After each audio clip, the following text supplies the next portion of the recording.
Hello, it's Ruby, and today I want to share with you my top advice for having a bookish summer. A summer filled with early morning walks with your book and sitting down in fields to read and following inspiration from your favourite book characters, writing, being creative, because I feel like that is the perfect way to spend a summer. I've been wanting to film an ultimate guide like this for ages, so I really hope you enjoy it. The video is going to be split into first activities both inside and outside, like at home and out of the house, then outfits, then book recommendations of course, TV and film recommendations, and finally just 2 recipes. So let's start with activities, which is the one I'm most excited for, and I'm going to start with at-home activities because this video is largely geared towards introverts, and genuinely my favourite thing over the summer is to spend time at home. The first thing you could do is rewrite a Greek myth. Take one of your favourite Greek myth stories, rewrite it, kind of bring your own spin on it. You could write like a kind of 3,000 word short story. Not only is this fun and like a great creative writing activity, but also it refamiliarizes yourself with one of the Greek myths, so it can help you to become more familiar with it. So if there's one that you want to learn more about, this can be a really great way to engage with it more directly.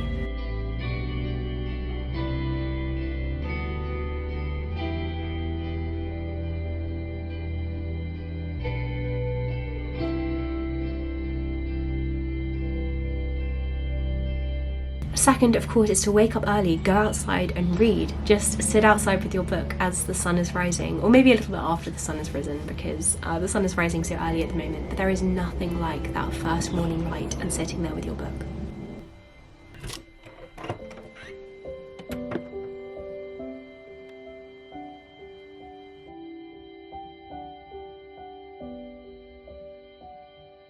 Number 3, of course, I'm going to recommend sending letters. Ideally, you'll be able to find a friend who is up for writing fervent letters with you the whole summer long, back and forth, a dialogue which you can look back on in years to come. Dialogic letter exchanges like that are just incredible and so much fun to read as well. If you are interested to read some, I'd recommend Open Me Carefully, which is the anthology of letters between Emily Dickinson and Sue Dickinson, and also the anthology of letters between Virginia Woolf and Rita Sackville West. You can send favourite quotes of things that you're reading, and I also love including pressed flowers that you've dated to when you pressed them.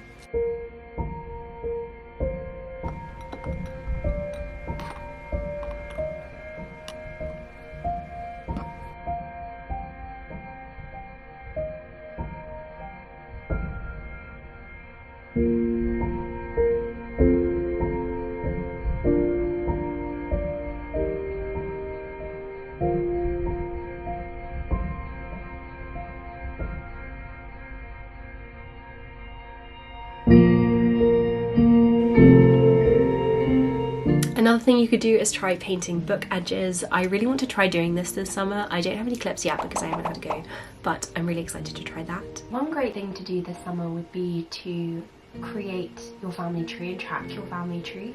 There are so many places that you can do this. One that I've used is Family Search, which is free because a lot of them you've got to pay for. And if you've already made your own family tree, one thing I really enjoy doing is making a family tree of another family, or like going through a family tree for a different family. For example, an author that you really like from like the Victorian period or the early modern period, and then tracking their family connections and tracking who they were related to and who they possibly had connections with that we don't usually think about. And one of the great things you can do on the website, if you click on, let's click on her child, and then let's just click on her child, and then you can kind of like just keep on going through, and it's very fun. Then for outside tasks, the first one is dependent on where you live. So if you live in the countryside, this would be quite easy to do, but if you don't, then you could travel out by bus or train to a rural area kind of near you. I would really recommend trying to do this because, especially if you live in the UK, the summer flowers at the moment are glorious, and seeing them and smelling them is just an absolute delight. So taking a trip just to see the flowers is a really wonderful idea. Go on long solitary walks and be curious. Take photographs of the flowers you see, research them, learn about their mythology, because so many flowers have rich, creative, mythological histories as well. Pick flowers and press them in flower presses.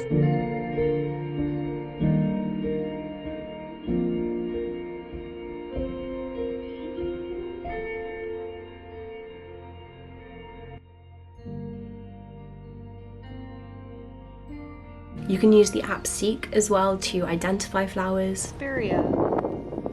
That's such a cute name. You could even decide to keep a nature journal or a herbarium. Herbariums were very popular among Victorian women. A herbarium is just a collection of pressed flowers and plants, and you can give details on like what you saw, where you found them, and it's a way to conduct a kind of mini personal investigation of local flowers and plants around you. There's Lola, and there's Lola. It's very good fun and something which we can borrow from the Victorians. Number 2 is going to country houses and National Trust properties. These are always worth a visit, and honestly they're always better in the summer as well. So you could look around these old houses, learn about this history, and also bring a picnic, sit outside, read in the grounds. It's just the best idea for a day trip and something you can do with friends as well. Number 3, go to a gallery, but not just go to a gallery. Also, when you get back, print out your favourite paintings that you saw, stick them into a mini booklet like this one, and then do a kind of creative response to that painting. So maybe write a poem inspired by it, or paint a picture. This idea is kind of inspired by Michael Field, whose book in the 1890s, Sight and Song, becomes this anthology of paintings through verse. So they visit paintings, and then instead of recreating the painting, they write a poem inspired by said painting. So I'd encourage you to do something akin to Michael Field this summer.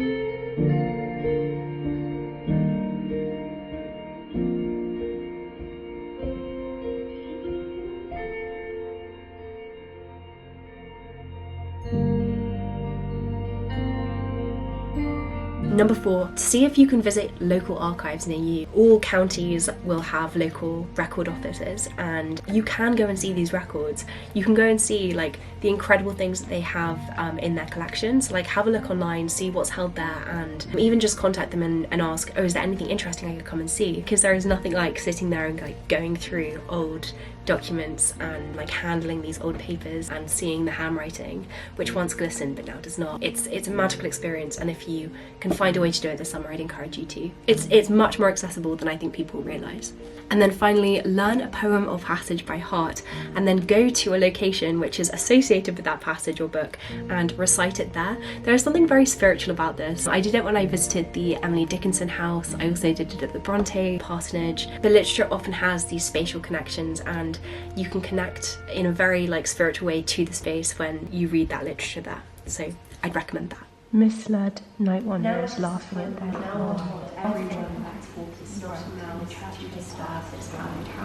and we fairies that do run by the triple Hecates tuned from the presence of the sun, following darkness like a dream. But that's everything for activities, and now we will move on to 5 outfits, which I think are kind of bookish.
Now, of course, one of the most important sections of a video like this has to be the book recommendations to go with good bookish summer, because you can't have a bookish summer without reading good books. So I'm going to show you 3 books that are on my summer TBR, and then I've got 5 books. I've tried to keep this list quite pared back because I know I could sit here and speak for hours about summer book recommendations, and I do have a full video that I filmed last year with seasonal summer book recommendations, but I'm going to keep the list concise and also try and keep my reviews fairly concise. First of all, for the books that are on my summer TBR, I've got like a list of 20 books on my list for this summer, but these are 3 which I think are particularly suited to the season.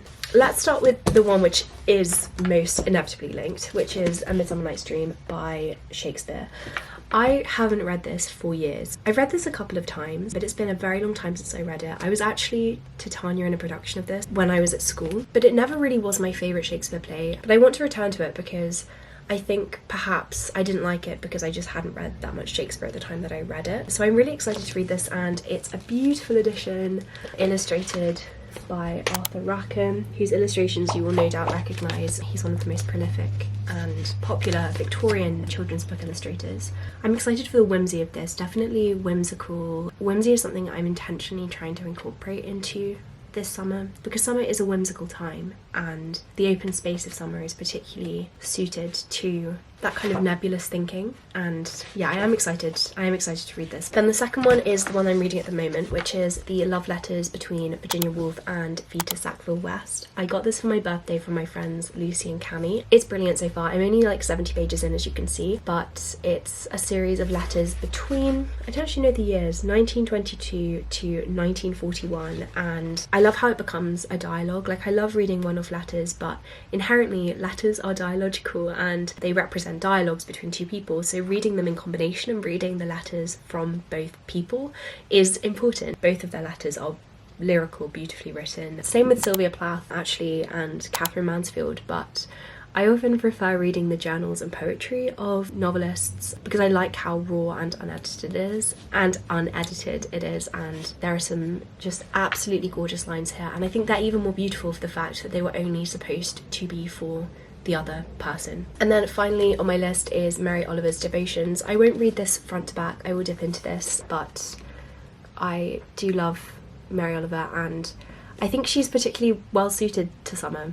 I know that her poems aren't like exclusively about summer, but she's got this wistful summer air to her, that kind of slightly nostalgic, slightly whimsical wistfulness that you find at the end of August. So I'm really excited for this. So they're the 3 books that I'm going to share from my TBR, and then here are some books I would recommend you reading this summer if you haven't read them already. First one, this was one of the best books I read in 2023, that was last year, Brideshead Revisited by Evelyn Waugh. This is also partially set in Oxford, which is fun, and is known as like the Oxford novel by some people. I've heard that. I can't remember where I heard that though. It's about a very privileged old money family, and this young man goes to visit them at Brideshead for the summer, and it's about the corruption that he finds there, the kind of ugliness which is beneath the veneer of this beautiful old house, and this kind of impression that everything is wonderful and perfect. You know, the country house summer is a genre in its own right. Books like The Go-Between, which is one of my all-time favourites, would also fit into that category, and if you are a fan of that genre, then this is the one you have to read. Next is The Song of Achilles by Madeline Miller. I'm sorry to recommend this because I know that it's so widely recommended, and I was really going between whether to recommend Circe or Song of Achilles, and I love both of them and I'd recommend both of them, but I did prefer Song of Achilles, which is why I'm going to talk about this one. Or shall I recommend Circe? Well, no, the reason I wanted to recommend this is because of how beautifully it portrays and captures this first love between Achilles and Patroclus, and how tender it is. The battle and the Greek myth fade into the background of the love and the relationship that they share, and that's such a beautiful thing. And again, like with the other books that I've mentioned, it's got this wistfulness to summer, and I think it captures that kind of like languid but also content wistfulness that you find in summer. Then The Ocean at the End of the Lane by Neil Gaiman. I recommend this because of when it's set. It's set in the summer holidays, and it's a man who visits his old hometown and reflects on a particularly fateful summer from when he was 9. I love Coraline, but I would say that this is my favourite book by Neil Gaiman. It's filled with whimsy and fantasy and what's his name?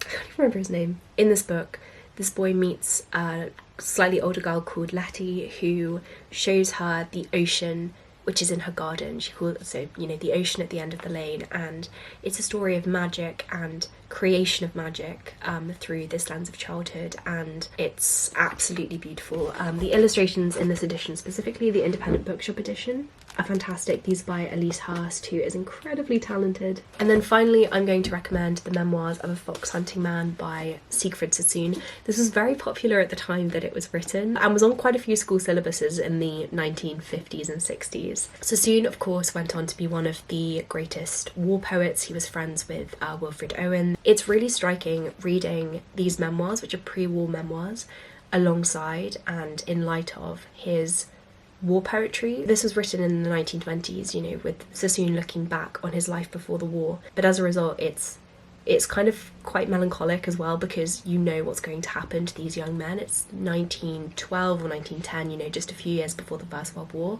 and all of these young men we know are going to have to go and fight on the front line, and so it is imbued with this melancholy and this dramatic irony. I wouldn't say there's particular plot to this. I mean, it's not like a plot-based book. I wouldn't read this for the plot, but again, just for the atmosphere, for the kind of presentation of summer. It's again that like country house summer genre that we see in Brideshead Revisited, and it's just quite a pleasant thing to read, even if he is a fox hunter, which, as somebody who is vegan, I shouldn't particularly like, and I don't like, but I did like this book, and I would recommend this book because it's very well written. Anyway, now let's go on to some book and film recommendations. I'm also so sorry because I have a cold at the moment, so that explains my rather raspy voice. Now warning, because this is going to be a very quick run through, but here are some ones I want to watch this summer. I want to finish watching the A Good Girl's Guide to Murder TV show, also Ammonite. They're the two things that I really want to watch.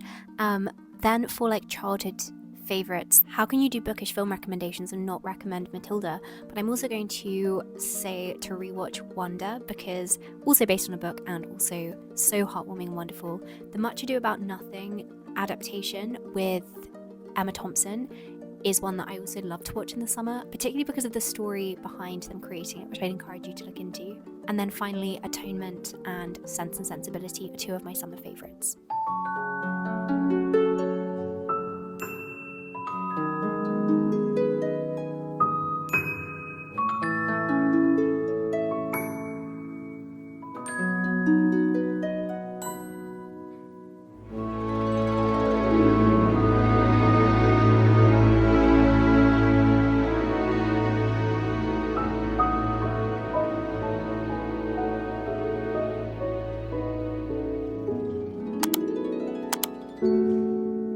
Okay, so we are going to start, of course, with mango.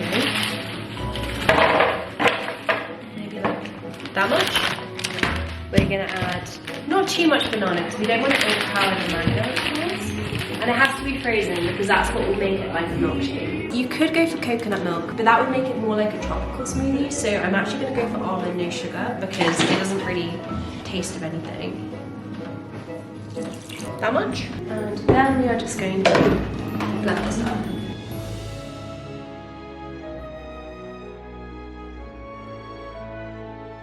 Thinking maybe of adding some turmeric so that it's a bit more yellow. Maybe a little bit less. Now we're going to plate it up. I've made it really thick as well. And then we are going to add some blue cream. Whipped cream on top.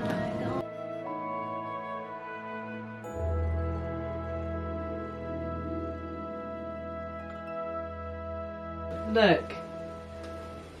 Oh dear. Do a fingerprint. No, so I'll just Why? somewhere, but not. No, do a fingerprint, like to show like this is my fingerprint, and then you can make it into like a flower. Sorry. That's horrible. I know, it looks awful. Why would you do that? Why would I do that? Moth.